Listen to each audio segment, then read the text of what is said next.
ನಮಸ್ತೆ ಮಿತ್ರರೇ. ಚಳಿಗಾಲ ಶುರುವಾಗುವಾಗ ಬಿಂಬುಳಿಯ ಮರದಲ್ಲಿ ತುಂಬ ಬಿಂಬುಳಿಗಳು ಬರ್ತದೆ. ಅದರಲ್ಲಿ ಸಣ್ಣ ಸಣ್ಣ ಬಿಂಬುಳಿಗಳನ್ನು ಸಹ ಉಪಯೋಗಿಸಿ ಕಟ್ ಮಾಡದೆ ಬಿಂಬುಳಿ ಉಪ್ಪಿನಕಾಯಿ ಮಾಡ್ಬೋದು. ಸ್ವಲ್ಪ ದೊಡ್ಡದಾದರೆ ಅದನ್ನು 2 ಭಾಗಗಳಾಗಿ ಮಾಡಿಕೊಂಡು ಬಹಳ ರುಚಿಕರವಾದ ಉಪ್ಪಿನಕಾಯಿಯನ್ನು ನಾವು ಮಾಡುತ್ತೇವೆ. ಈ ಬಿಂಬುಳಿಯನ್ನು ಇವತ್ತು ನಾನು ಫ್ರೈ ಮಾಡಿದಂತಹ ಮಸಾಲೆಯನ್ನು ಯೂಸ್ ಮಾಡಿದ್ದೇನೆ, ಒಂದು ಡಿಫ್ರೆಂಟ್ ಶೈಲಿಯಲ್ಲಿ. ಹಾಗಾದರೆ ಅದಕ್ಕೆ ಸ್ವಲ್ಪವೂ ನೀರನ್ನು ಮಾತ್ರ ಸೇರಿಸಬಾರ್ದು, ಅದೊಂದು ಇಂಪಾರ್ಟೆಂಟ್ ಥಿಂಗ್. ನೀರು ಮುಟ್ಟಿಸಿದರೆ ಬಿಂಬುಳಿಯ ಉಪ್ಪಿನಕಾಯಿ ಕೂಡಲೇ ಹಾಳಾಗ್ತದೆ. ಹೇಗೆ ಇತರ ಉಪ್ಪಿನಕಾಯಿಗಳು ಸಹ ಹಾಗೆ, ಬಟ್ ಈ ಒಂದು ಸ್ಪೂನ್ ಸಹ ಹಾಗೆ ಡ್ರೈ ಸ್ಪೂನನ್ನು ಯೂಸ್ ಮಾಡಿ ನಾವು ಮಾಡ್ಕೊಳ್ಬೋದು. ಯಾರೆಲ್ಲ ನನ್ನ ಚಾನಲನ್ನು ನೋಡ್ತಿದ್ದೀರಿ, ಯಾರೆಲ್ಲ ಇನ್ನೂ ಸಬ್ಸ್ಕ್ರೈಬ್ ಮಾಡಿಲ್ಲ, ದಯವಿಟ್ಟು ಸಬ್ಸ್ಕ್ರೈಬ್ ಮಾಡಿ ಸಪೋರ್ಟ್ ಮಾಡಿ ಅಂತ ಹೇಳುತ್ತಾ, ಮೊದಲಿಗೆ ಕೆಲವರಿಗೆ ಬಿಂಬುಳಿ ಹೇಳಿದರೆ ಏನು ಗೊತ್ತಿಲ್ಲ, ಅದರ ಮರ ಹೇಗುಂಟಂತ ನೋಡೋಣ.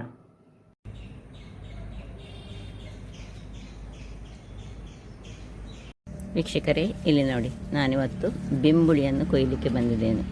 ಇದು ಬಿಂಬುಳಿಯ ಮರ. ಹೀಗೆ ಗೊಂಚಲಾಗಿ ಇದರಲ್ಲಿ ಬಿಂಬುಳಿ ಆಗ್ತದೆ. ಆರೋಗ್ಯಕ್ಕೆ ಬಹಳ ಉತ್ತಮವಾಗಿರುವಂತಹ ಈ ಬಿಂಬುಳಿ ಹೆಚ್ಚಾಗಿ ಚಳಿಗಾಲದಲ್ಲಿ ತುಂಬ ಆಗ್ತದೆ. ನೋಡಿ, ಇದು ಬಿಂಬುಳಿಯ ಎಲೆ. ಇದರಿಂದ ಬಹಳ ಉಪಯೋಗ ಉಂಟು.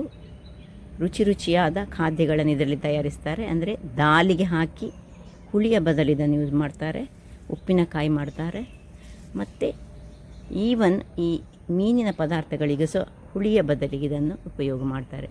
ಹಣ್ಣಾದ ಮೇಲೆ ನೋಡಿ, ಇದು ಹೀಗೆ ಕೆಳಗೆ ಒಂದೊಂದಾಗಿ ಬಿದ್ದು ಹೋಗ್ತದೆ. ಹಾಗಾಗಿ ಬೀಳುವ ಮೊದಲೇ ಸಣ್ಣದಾಗಿದ್ದರೆ ಅದನ್ನು ನಾವು ಈ ಪದಾರ್ಥಗಳಿಗೆ ಅಥವಾ ಉಪ್ಪಿನಕಾಯಿ ಮಾಡಲಿಕ್ಕೆ ಸಣ್ಣದು ಬಹಳ ಉತ್ತಮ. ಹಾಗಾದರೆ ಇವತ್ತು ನಾವು ಇದರ ಉಪ್ಪಿನಕಾಯಿಯನ್ನು ಮಾಡೋಣ. ನಮಸ್ತೆ ಮಿತ್ರರೇ. ಇವತ್ತು ಈ ಸಣ್ಣ ಸೈಜ್ನ ಬಿಂಬುಳಿಯನ್ನು ಬಳಸಿ ನಾವೊಂದು ಒಳ್ಳೆ ಉಪ್ಪಿನಕಾಯಿ ಮಾಡೋಣ. ಈಗ ಬಿಂಬುಳಿಯ ಸೀಸನ್, ಈ ಸೈಜಲ್ಲಿ ಸಿಕ್ಕಿದರೆ ಬಹಳ ಉತ್ತಮ. ತುಂಬ ಬೆಳ್ತದ್ದು ಬೇಡ. ಇದರಲ್ಲಿ ಒಂದು 30 ಬಿಂಬುಳಿಯನ್ನು ನಾನು ತೆಗೆದುಕೊಂಡು 30-40 ನೋಡ್ತೇನೆ ಎಷ್ಟಂತ ಮಾಡಿ, ಅದಕ್ಕೆ ಒಂದು ಒಳ್ಳೆ ಭಾರಿ ರುಚಿಕರವಾದ ಒಂದು ಉಪ್ಪಿನಕಾಯಿ. ಈ ಸೀಸನಲ್ಲಿ ಈ ಉಪ್ಪಿನಕಾಯಿ ಇದು ಮಾತ್ರ ಹೆಚ್ಚು ಬಾಳಿಕೆ ಬರುವಂಥದ್ದಲ್ಲ, ಆದರೆ ಒಂದು 15 ದಿವಸ ಹೊರಗಿಟ್ಟು ತಿನ್ಬೋದು, ಮತ್ತು ಬೇಕಿದ್ರೆ ಒಳಗೆ ಫ್ರಿಜ್ಜಲ್ಲಿ ಇಟ್ಟುಕೊಂಡು ತಿಂದರೆ ಆಗ್ತದೆ. ಈಗ ಇದಕ್ಕೆ ನಾನು ಒಂದು 8 ಬ್ಯಾಡಗಿ ಮೆಣಸು, 3 ಖಾರ ರೌಂಡ್ ಮೆಣಸು ತೆಗೆದುಕೊಂಡಿದ್ದೇನೆ, 1 ಚಮಚದಷ್ಟು ಮೆಂತೆ, ಮತ್ತೊಂದು 25 ಗ್ರಾಮ್ಸ್ನಷ್ಟು ಈ ಸಾಸಿವೆ ತೆಗೆದುಕೊಂಡಿದ್ದೇನೆ, ಮತ್ತು ಒಂದು 35 ಗ್ರಾಮ್ಸ್ನಷ್ಟು ಈ ಕಲ್ಲುಪ್ಪು, ಮತ್ತು ಸ್ವಲ್ಪ ಹಿಂಗು. ಈಗ ಮೊದಲಿಗೆ ಇದನ್ನು ಚೆನ್ನಾಗಿ ತೊಳೆದು ಒಂದು ಬಟ್ಟೆಯಲ್ಲಿ ಒರೆಸ್ತಾ ಇರ್ತೇನೆ. ವೀಕ್ಷಕರೇ, ಇಲ್ಲಿ ನೋಡಿ, ಹೀಗೆ ಈ ಹುಳ ಎಲ್ಲ ತಿಂದಿದ್ರೆ ಇದನ್ನು ಹಾಕ್ಕೊಳ್ಳಿಕ್ಕೆ ಹೋಗಬೇಡಿ. ಹೀಗೆ ಇಡೀ ಹೀಗೆ ಇದ್ದರೆ, ಇಷ್ಟು ಸಣ್ಣದಾದರೆ ಇದನ್ನು ಇಡೀಯನ್ನು ಸಹ ಹಾಕ್ಕೊಳ್ಬೋದು. ಹೀಗೆ ಈ ಸೈಜ್ನಲ್ಲಿ ಸಿಕ್ಕಿದರೆ ಇಡೀಯನ್ನು ಹಾಕ್ಕೊಂಡ್ರು ನಾವು ಮಾಡ್ಕೊಳ್ಬೋದು ಇಂತಹ ಒಂದು ಬಿಂಬುಳಿಯ ಉಪ್ಪಿನಕಾಯಿಯನ್ನು. ನೋಡಿ, ಅಥವಾ 2 ಹೀಗೆ ಕಟ್ ಮಾಡಿದರೆ ಸಹ ಆಗ್ತದೆ. 2 ಕಟ್ ಮಾಡಿ ಸಹ ಮಾಡ್ಬೋದು, ಇಡಿಯನ್ನು ಹಾಕ್ಕೊಂಡು ಸಹ ಮಾಡ್ಬೋದು. ಇದೇ ಸೈಜಲ್ಲಿ ಸಿಕ್ಕಿದರೆ ಇಡಿಯನ್ನು ಮಾಡಿದರೆ ಹಾಕ್ಕೊಳ್ಬೋದು. ಒಂದು ಸ್ವಲ್ಪ ದೊಡ್ಡ ಸಣ್ಣ ಸೈಜ್ ಇದ್ದದನ್ನು ಹಾಕಿ ನಾನು ಕಟ್ ಮಾಡಿಕೊಂಡೆ. ಈಗ ಇಷ್ಟಾದಮೇಲೆ ನೋಡಿ, ಬಟ್ಟೆಯಲ್ಲಿ ಚೆನ್ನಾಗಿ ಒರೆಸಿಕೊಂಡು ನಾನು ಮಾಡಿದ್ದೇನೆ. ಇದನ್ನೊಂದು ಬೌಲಿಗೆ ಟ್ರಾನ್ಸ್ಫರ್ ಮಾಡಿಕೊಡ್ತಿದ್ದೇನೆ. ಇದು ಹಾಗೆ ಇರಲಿ. ಅಷ್ಟಾಗುವಾಗ ಇಲ್ಲಿ ಒಂದು ಬಾಣಲೆಯನ್ನು ಇಟ್ಟುಕೊಂಡು ನಾವು ಒರೆಸಿಕೊಳ್ಳೋಣ. ಬಾಣಲೆಗೆ ಈ ಕಲ್ಲುಪ್ಪು ಏನುಂಟು ಅದನ್ನು ಹಾಕ್ಕೊಂಡು ಇದನ್ನು ಚೆನ್ನಾಗಿ ಸ್ವಲ್ಪ ಹುರಿದುಕೊಳ್ಳೋಣ. ಸ್ವಲ್ಪ ಇದು ಕಲ್ಲರ್ ಚೂರು ಚೇಂಜಿಗೆ ಬರಬೇಕು, ಬಿಳಿ ಕಲರ್ ಆಗಬೇಕು. ಈ ಕಲ್ಲರ್ ಆಲ್ರೆಡಿ ಉಂಟು ಬಿಳಿಯೇ, ಸ್ವಲ್ಪ ಬಿಳಿ ಪೂರ್ತಿ ಬಿಳಿ ಆಗಬೇಕು. ವೀಕ್ಷಕರೇ, ಇಲ್ಲಿ ನೋಡಿ, ಇಷ್ಟು ಕಲ್ಲರ್ ಇದರದ್ದು ಸ್ವಲ್ಪ ಚೇಂಜ್ ಆಗಿ ಇದೆಲ್ಲ ತುಂಬ ಬಿಳಿ ಆಯಿತು ನೋಡಿ. ಅದಕ್ಕಿಂತ ಈಗ ಇದನ್ನು ಒಂದು ಪಾತ್ರೆಗೆ ತೆಗೆದುಕೊಳ್ಳೋಣ. ಈಗ ಇದರಲ್ಲಿ ನಾವು ಅದೇ ಪಾತ್ರೆಯಲ್ಲಿ ಮೆಣಸನ್ನು ಹುರಿದುಕೊಳ್ಳೋಣ. ಎಲ್ಲ ಡ್ರೈ ರೋಸ್ಟ್ ಮಾಡ್ಕೊಳ್ಳೋದು.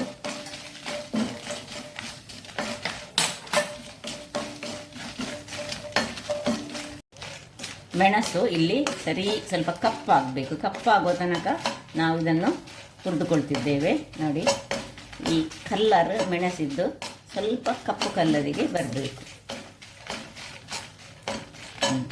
ಆಯಿತು. ಇಷ್ಟ ಆಗುವಾಗ ಇದನ್ನು ಸಹ ಈ ಇದರಲ್ಲೇ ತೆಗೆದುಕೊಳ್ಳೋಣ.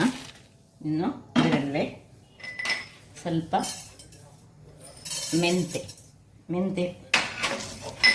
ಸಹ ಸ್ವಲ್ಪ ಹುರಿದುಕೊಳ್ಳೋಣ. ಸಣ್ಣ ಉರಿಯಲ್ಲಿ ಮೆಂತೆ ಹುರಿಬೇಕು. ಮೆಂತೆ ಕಪ್ಪಾಗಬಾರ್ದು. ಮೆಂತೆ ಒಟ್ಟಿಗೆ ಸಾಸಿವೆ ಹಾಕ್ಕೊಳ್ತಿದ್ದೇನೆ. ಸಾಸಿವೆ ಸಹ ಒಳ್ಳೆ ಫ್ರೈ ಆಗಬೇಕು, ಚಟ್ಪಟ ಹೇಳಬೇಕು. ಸ್ವಲ್ಪ ಉರಿ ಚಟ್ಪಟ ಹೇಳುವಾಗ ಎಲ್ಲ ಹೊಡಿತಾ ಉಂಟು. ಎಲ್ಲ ಇದು ಡ್ರೈ ರೋಸ್ಟ್ ಮಾಡ್ಕೊಳ್ಳಿ. ಇದು ಒಂದು ಬೇರೆ ರೀತಿಯಲ್ಲಿ ಮಾಡುವಂತಹ,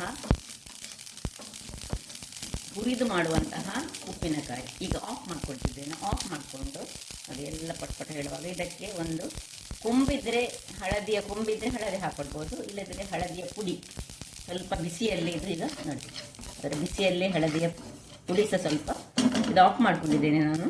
ಇದನ್ನು ಎಲ್ಲವನ್ನು ಸಹ ಒಟ್ಟಿಗೆ ಇಟ್ಟುಕೊಂಡು ತಣ್ಣಗಾಗಲಿಕ್ಕೆ ನೋಡಿ ಬಿಡೋಣ. ನೋಡಿ, ಈಗ ಆಫ್ ಮಾಡ್ಕೊಂಡಿದ್ರೆ ಈ ಕಬ್ಬಿಣದ ಕಾವಲಿಯ ಬಿಸಿಯಲ್ಲಿ ಸ್ವಲ್ಪ ಹಿಂಗನ್ನು ಇದರಲ್ಲಿ ನಾನು ಹಾಕ್ಕೊಳ್ತೇನೆ. ನಿಮ್ಮ ಹತ್ರ ಗಟ್ಟಿ ಹಿಂಗಿದ್ದರೆ ನೀವು ಮೊದಲೇ ಹಳದಿ ಹಾಕುವಾಗಲೇ ಗಟ್ಟಿ ಹಿಂಗನ್ನು ಹಾಕಿದರೆ ಆಯಿತು. ಈಗ ನಾನು ಅಂದರೆ ಇಲ್ಲದೆ ಅದು ಕರಟಿ ಹೋಗ್ತದೆ, ಅದಕ್ಕೋಸ್ಕರ ಆಫ್ ಮಾಡಿಕೊಂಡು ತೆಗೆದ ಮೇಲೆ ಹಾಕ್ಕೊಳ್ತಿದ್ದೇನೆ ಹಿಂಗು. ಈಗ ಹಿಂಗು ಅದರಲ್ಲಿ ನೋಡಿ, ಇದರ ಬಿಸಿಯಲ್ಲೇ ಬಿಸಿ ಆಯಿತು ನೋಡಿ. ಕಲರ್ ನಿಮಗೆ ಕಾಣ್ಬೋದು ಚೇಂಜ್ ಆಗೋದು. ಅದಕ್ಕೆ ನಾನು ಹಳದಿಯನ್ನು ಪೂರ್ತಿ ತೆಗೆಯುವುದಿಲ್ಲ. ಇನ್ನು ಇದನ್ನು ಸಹ ಇದಕ್ಕೆ ಮಿಕ್ಸ್ ಮಾಡ್ಕೊಳ್ತಿದ್ದೇನೆ. ಘಮ್ ಅಂತ ಈ ಹಿಂಗಿನ ಪರಿಮಳ ಬರ್ತದೆ. ಈಗ ಹಳದಿ ಅದೆಲ್ಲವನ್ನು ಸಹ ಇದರೊಟ್ಟಿಗೆ ಸೇರಿಸ್ಕೊಳ್ತೇನೆ. ಹಿಂಗನ್ನು ಸಹ ಈಗ ಎಲ್ಲವನ್ನು ಸ್ವಲ್ಪ ತಣ್ಣಗಾಗಲಿಕ್ಕೆ ಬಿಡ್ತಿದ್ದೇನೆ. ವೀಕ್ಷಕರೇ, ಇಲ್ಲಿ ನೋಡಿ, ಒಳ್ಳೆ ತಣ್ಣಗಾಯ್ತು. ಅಂದರೆ ತುಂಬ ತಣ್ಣಗಾಗಬಾರ್ದು. ಈಗ ನಾವು ಇದನ್ನೊಂದು ಪೌಡರ್, ಇದರದ್ದು ಒಳ್ಳೆ ಎಲ್ಲವನ್ನು ಒಟ್ಟಿಗೆ ಸೇರಿಸಿ ಈಗ ನಾವು ಇದರದ್ದು ಪೌಡರ್ ಮಾಡ್ತಿದ್ದೇವೆ.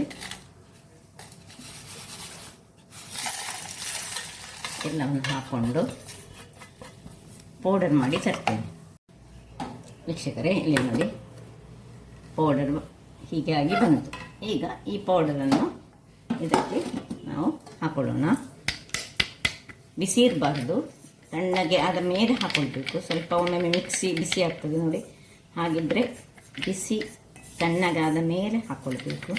ಇದೀಗ ಇವತ್ತಿಗೆ ಮಾಡೋ ನೋಡಿ, ಇದರ ಸೈಡಲ್ಲಿ ಒಳ್ಳೆ ಪೌಡರ್ ಇದೆ. ಸ್ವಲ್ಪ ಕಸಕಸಾಗಿದ್ದರೆ ಸಹ, ಕೋಸ್ಲಿದ್ದರೆ ಸಹ ಏನು ತೊಂದರೆ ಇಲ್ಲ.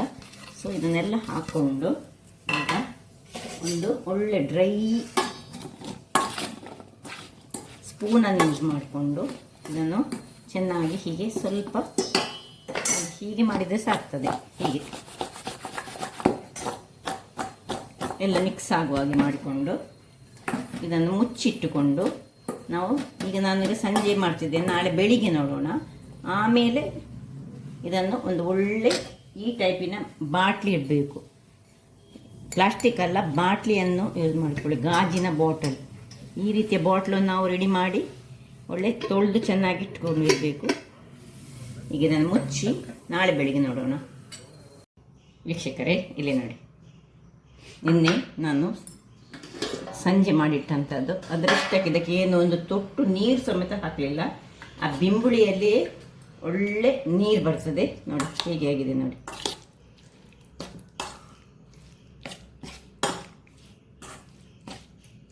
ಈಗ ಇದನ್ನೊಂದು ಒಳ್ಳೆ ಕ್ಲೀನಾದ ಬಾಟ್ಲಿ ಅಂದರೆ ಡ್ರೈ, ಇದನ್ನು ಬಿಸಿಲಿಗೆಲ್ಲ ಇಟ್ಟುಕೊಂಡು ನಾವು ಇದನ್ನು ಹಾಕ್ಕೊಳ್ಬೇಕು. ಸೊ ಇದರಲ್ಲಿ ತುಂಬಿಸಿಕೊಳ್ಳೋಣ. ತುಂಬ ಮಾಡಿದರೆ ಹೀಗೆ ಏರ್ ಟೈಟ್ ದೊಡ್ಡ ಬಾಟ್ಲಿಯಲ್ಲಿ ಹಾಕಿ ಹೀಗೆ ಲಾಕ್ ಮಾಡಿಟ್ಕೊಂಡು ಇಡ್ಬೋದು. ಇದೀಗ 15 ದಿವಸ ಇದನ್ನು ಹೊರಗಡೆ ಇಡ್ಬೋದು, ಮತ್ತೆ ಹಾಳಾಗ್ತದೆ ಅದು. ಸೊ ಅದಕ್ಕೆ ನಾವು ತುಂಬ ಮಾಡಲಿಕ್ಕೆ ಹೋಗೋದಿಲ್ಲ ನೋಡಿ. ಇದನ್ನೀಗ ಇದಕ್ಕೆ ತುಂಬಿಸಿಕೊಳ್ತೇನೆ. ತುಂಬಿಸಿಕೊಂಡು ಮುಚ್ಚಿಟ್ಟುಕೊಂಡ್ರೆ ಆಯಿತು. ಒಳ್ಳೆ ಮತ್ತೆ ಯೂಸ್ ಮಾಡುವಾಗ ಹಾಗೆ ಡ್ರೈ, ಹೇಗೆ ನಾವು ಉಪ್ಪಿನಕಾಯಿಯನ್ನು ಯೂಸ್ ಮಾಡುವಾಗ ಡ್ರೈ ಸ್ಪೂನಲ್ಲಿ ಮಾಡ್ತೇವೆ, ಅದರಲ್ಲಿ ನೋಡಿ ಹೇಗೆ ನಿಮಗೆ ಕಾಣ್ಬೋದು ಎಷ್ಟು ಚೆನ್ನಾಗಿ ಬಂದಿದೆ. ಟೇಸ್ಟ್ ಅಷ್ಟೇ ರುಚಿಯಾಗಿರ್ತದೆ. ಸೊ ನೋಡಿದ್ರಲ್ಲ ವೀಕ್ಷಕರೇ, ಯಾವ ರೀತಿಯಲ್ಲಿ ಇದೊಂದು ಡಿಫ್ರೆಂಟ್ ಫ್ರೈ ಮಾಡಿದಂತಹ ಒಂದು ಉಪ್ಪಿನಕಾಯಿ. ಹಾಗಾಗಿ ಇದನ್ನು 15ರಿಂದ 1 ತಿಂಗಳುಗಳ ಕಾಲ ಇಡ್ಬೋದು, ಡ್ರೈ ಆದ ಸ್ಪೂನನ್ನು ಯೂಸ್ ಮಾಡಿದರೆ. ಸೊ ಈ ಮಾವಿನಕಾಯಿ ಬರುವ ಮೊದಲು ಸಪೋಸು ಉಪ್ಪಿನಕಾಯಿ ಮುಗ್ದಿದ್ರೆ ಈ ಸೀಸನಲ್ಲಿ ಬೆಂಬುಳಿ ಸಿಗ್ತದೆ. ಅಥವಾ ಇದೇ ರೀತಿಯಲ್ಲಿ ನೀವು ಈ ಲಿಂಬೆ ಹುಳಿಯನ್ನು ಸಹ ಫ್ರೈ ಮಾಡಿದಂತಹ ಮೆಣಸು, ಸಾಸಿವೆಯನ್ನು ಉಪಯೋಗಿಸಿ ಮಾಡ್ಬೋದು. ಹಾಗಾದರೆ ನೋಡಿದ್ರೆಲ್ಲ ಯಾವ ರೀತಿಯಲ್ಲಿ ಬೆಂಬುಳಿ ಹಾಗೂ ಅಥವಾ ನೆಲ್ಲಿಕಾಯಿಂದ ಸಹ ಹೀಗೆ ಮಾಡ್ಕೊಳ್ಬೋದು. ಹಾಗಾದರೆ ನನ್ನ ಈ ಕುಕಿಂಗ್ ಚಾನಲ್ ನಿಮಗೆ ಇಷ್ಟ ಆದರೆ ಪೋಳು ಸುವರ್ಣ ಚಾನಲನ್ನು ಲೈಕ್ ಮಾಡಿ, ಶೇರ್ ಮಾಡಿ ಹಾಗೂ ಸಬ್ಸ್ಕ್ರೈಬ್ ಮಾಡಿ ಹಾಗೂ ನನ್ನ ಇನ್ಸ್ಟಾಗ್ರಾಮ್ ಪೇಜನ್ನು ಫಾಲೋ ಮಾಡಿ. ಧನ್ಯವಾದಗಳು.